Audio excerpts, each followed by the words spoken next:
আসসালামু আলাইকুম ওয়া রাহমাতুল্লাহ। পৃথিবীর জীবনের সবচেয়ে বড় সত্য হল মৃত্যু। আমরা সবাই জানি একদিন আমাদের এই সুন্দর পৃথিবী ছেড়ে চলে যেতে হবে। কিন্তু আপনি কি কখনো শান্ত পরিবেশে একা বসে ভেবে দেখেছেন মৃত্যুর পর প্রথম রাতেই ঠিক কী ঘটে?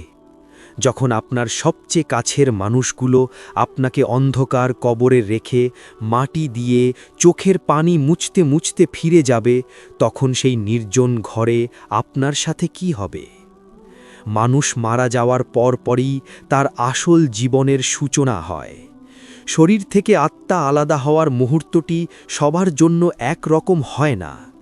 মৃত্যুর ফেরেশতা যখন আসেন, তখন একজন একনিষ্ঠ মুমিনের আত্মা খুব সহজেই শরীর থেকে বের হয়ে আসে, ঠিক যেমন একটি পাত্র থেকে পানির ফোঁটা গড়িয়ে পড়ে। অন্যদিকে যারা সারা জীবন আল্লাহর নাফরমানি করেছে, তাদের আত্মা বের করা হয় অত্যন্ত কষ্টদায়কভাবে। আত্মা যখন আসমানে নিয়ে যাওয়া হয় এবং পুনরায় কবরে রাখা শরীরে ফিরিয়ে দেওয়া হয়, তখন শুরু হয় কবরের জীবন।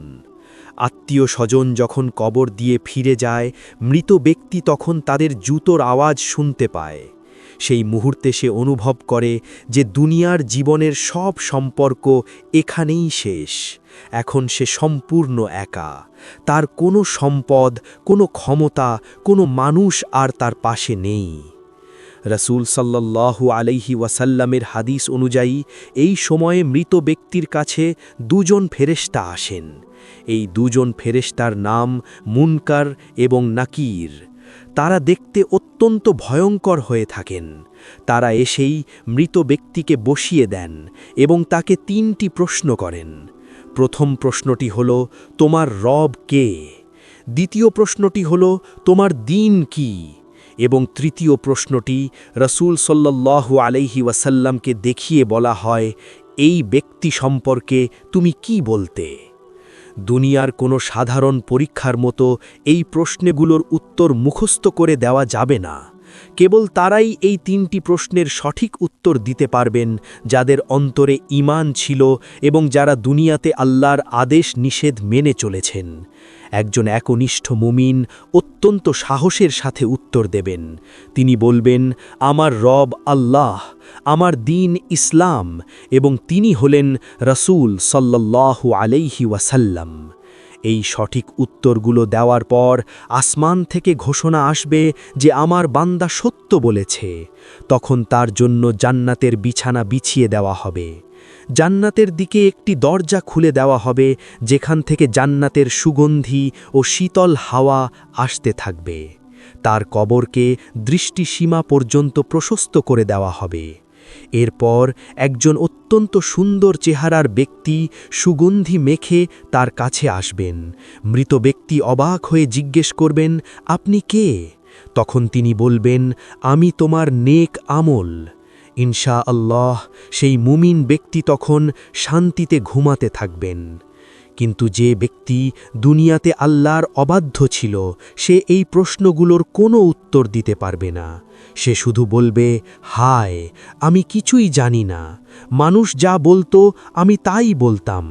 রাসূল সাল্লাল্লাহু আলাইহি ওয়াসাল্লামের হাদিস অনুযায়ী তখন আসমান থেকে ঘোষণা আসবে যে সে মিথ্যাবাদী। তার জন্য জাহান্নামের বিছানা বিছিয়ে দাও এবং জাহান্নামের দিকে একটি দরজা খুলে দাও। তখন তার কবরে জাহান্নামের উত্তাপ এবং লু হাওয়া আসতে থাকবে। তার কবরকে এতটা সংকীর্ণ করে দেওয়া হবে যে তার এক পাশের পাঁজরের হাড় অপর পাশের হাড়ে ঢুকে যাবে। এরপর একজন অত্যন্ত কুৎসিত চেহারা দুর্গন্ধ নিয়ে তার কাছে আসবে এবং বলবে, আমি তোমার বদ আমল। কবরের প্রথম রাতটি হল আখেরাতের প্রথম মঞ্জিল। এই রাতের পরীক্ষায় যারা পাশ করবে তাদের জন্য সামনের পথগুলো সহজ হয়ে যাবে, আর যারা এই রাতে আটকা পড়বে তাদের জন্য সামনের পথগুলো অত্যন্ত কঠিন হবে। তাই সময় থাকতে আমাদের উচিত আল্লাহর কাছে তওবা করা এবং বেশি বেশি নেক আমল করা। দুনিয়ার মোহ ত্যাগ করে আখেরাতের অনন্ত জীবনের প্রস্তুতি নেওয়া। আল্লাহ যেন আমাদের সবাইকে কবরের আযাব থেকে হেফাজত করেন এবং কবরের প্রথম রাতটিকে আমাদের জন্য শান্তিময় করেন। আল্লাহুম্মা ইন্নী আউযু বিকা মিন আযাবিল কবর ওয়া মিন আযাবিন নার ওয়া মিন ফিতনাতিল মাহইয়া ওয়াল মামাত ওয়া মিন ফিতনাতিল মাসীহিদ দাজ্জাল। আসসালামু আলাইকুম ওয়া রাহমাতুল্লাহ।